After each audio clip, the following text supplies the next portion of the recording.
कक्षा 10 के छात्र छात्राओं सामाजिक विज्ञान विषय की ऑनलाइन शिक्षण व्यवस्था में आपका स्वागत।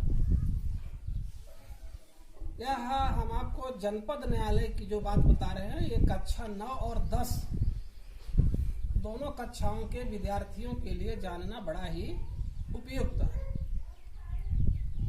देखिए, जैसा कि हमने आपको बताया कि भारतवर्ष में 3 प्रकार की न्यायिक प्रक्रिया है। पहला है सर्वोच्च न्यायालय, दूसरा उच्च न्यायालय और तीसरा जनपद न्यायालय और लोक अदालतें।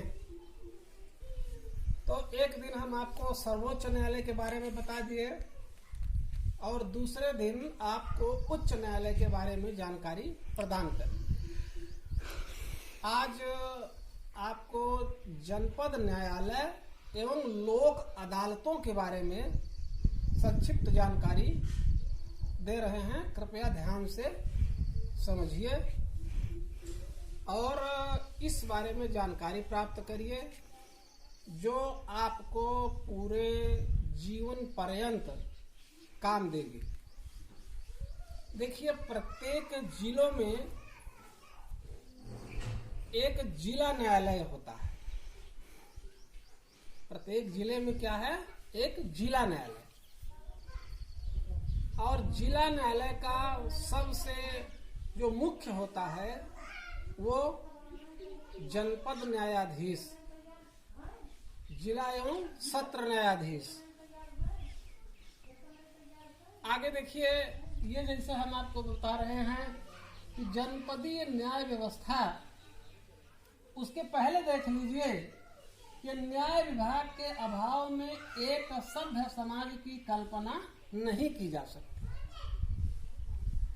प्रोफेसर गार्नर के अनुसार अब ये जनपदीय न्याय व्यवस्था में 3 तरह के न्यायालय होते हैं। पहला है दीवानी न्यायालय,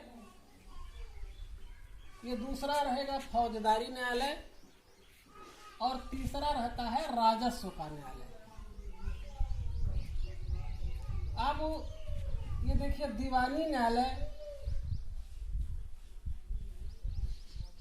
जो जिला जज महोदय हैं, यदि ये दीवानी मुकदमों की सुनवाई करते हैं तो जिला जज कहलाते हैं और फौजदारी मुकदमों की सुनवाई करेंगे तो जिला एवं सत्र न्यायाधीश कहलाते हैं।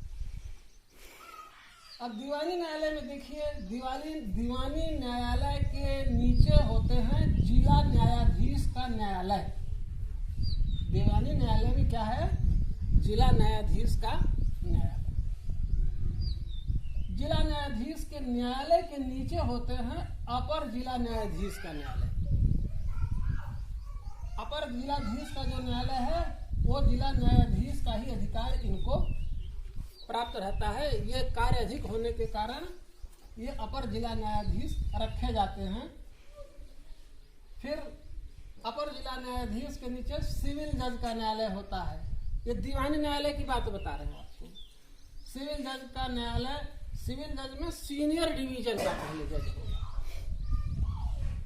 फिर उसके बाद नीचे चलेंगे तो सिविल जज में जूनियर डिवीजन का जज। सिविल जज में ये जूनियर डिवीजन, और जूनियर डिवीजन के नीचे चलेंगे तो लघुवाद न्यायाधीश यानी जज खफीफा का न्यायालय। उसके बाद फिर नीचे आएंगे तो अतिरिक्त लघुवाद न्यायालय। और दीवानी न्यायालय की सबसे नीचे की प्रक्रिया है न्याय पंचायत। ये तो दीवानी न्यायालय की रूपरेखा हो गई। फौजदारी न्यायालय की दूसरी रूपरेखा देखिए, सेशन न्यायाधीश यानी सत्र न्यायाधीश। हम आपको पहले ही बता दिए हैं कि जो जिला जज हैं वो जब दीवानी मुकदमों का निस्तारण करते हैं तो जिला न्यायाधीश, और फौजदारी के मुकदमों का निस्तारण करते हैं तो सेशन जज, सत्र न्यायाधीश कहलाते हैं। सत्र न्यायाधीश के नीचे अपर सत्र न्यायाधीश।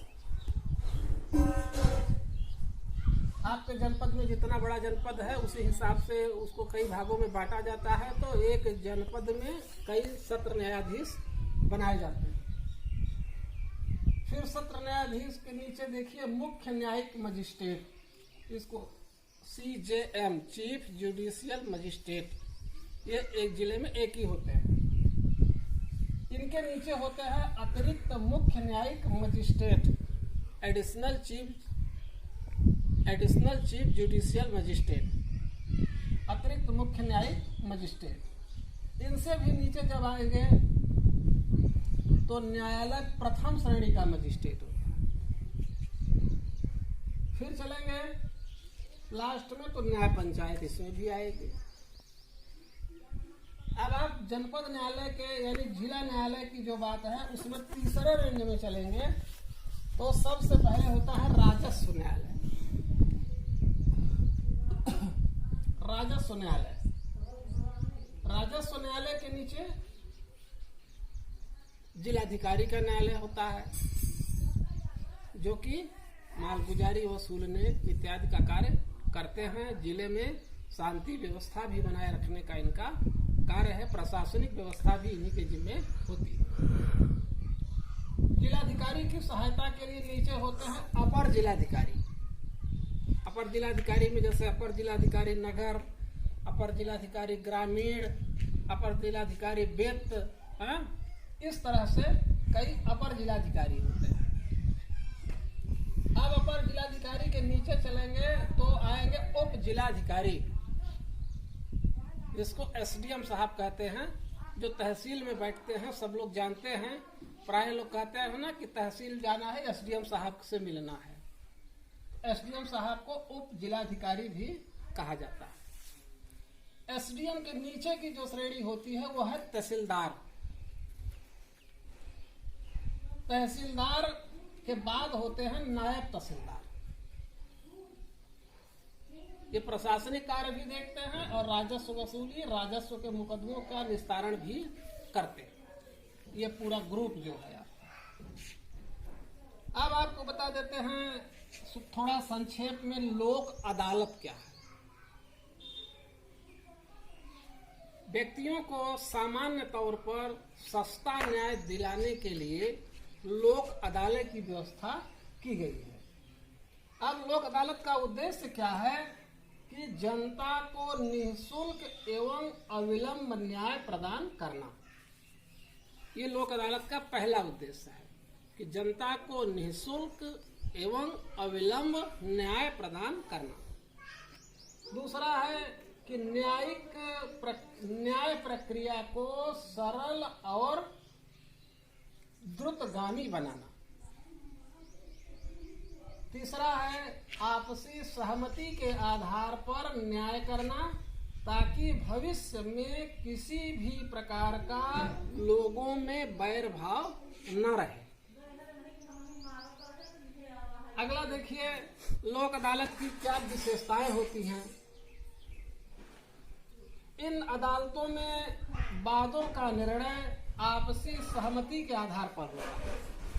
आपस में लोग बैठ के वादी प्रतिवादी बैठते हैं और आपसी सहमति के आधार पर इसका फैसला होता है। दूसरा बात यह है कि वादी और प्रतिवादी को वकील नहीं रखने की आवश्यकता पड़ती है। वादी और प्रतिवादी वकील नहीं रख सकते हैं, ये आपस में ही उसका निस्तारण करेंगे। तीसरी देखिए विशेषता क्या है। इन अदालतों में कौन कौन से लोग रहते हैं। सेवानिवृत्त न्यायाधीश, सेवानिवृत्त राजपत्रित अधिकारी या समाज के प्रतिष्ठित व्यक्ति, ये परामर्शदाता के रूप में कार्य करते हैं।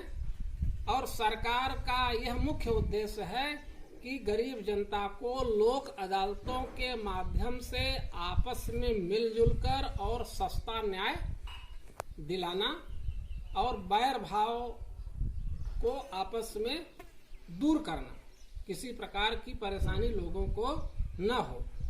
तो अब देखिए हमने आपको तीनों प्रक्रिया बता दिए। सर्वोच्च न्यायालय बता दिए, जनपद न्यायालय बता दिए, सर्वोच्च न्यायालय बता दिए, उच्च न्यायालय बता दिए और ये जनपद न्यायालय की प्रक्रिया बता दिए। आशा एवं पूर्ण विश्वास है कि आपको जनपद न्यायालय की प्रक्रिया के बारे में विधिवत जानकारी हो गई होगी कृपया ध्यान से समझ लीजिएगा। अगर कहीं कोई दिक्कत होती है तो अगले दिन आप हमसे प्रश्न पूछ सकते हैं।